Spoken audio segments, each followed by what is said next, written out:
मी आता एक रेझ्यूम बघत होते, मी तुमच्यावर शेअर करते. आता हा रेझ्यूम बघा. या रेझ्यूममध्ये 2 कॉलम्समध्ये हा रेझ्यूम आहे.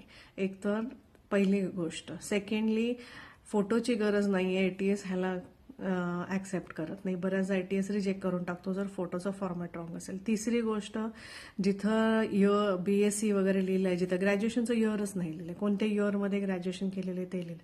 3-4 जण आतापर्यंत मला म्हणले की मॅडम ऑनलाईन आम्ही कुठल्या तरी व्हिडिओमध्ये ऐकलं आणि ग्रॅज्युएशनचं इयर नाही लिहिलं तर जास्त बेटर राहतं. Who is telling you all this things?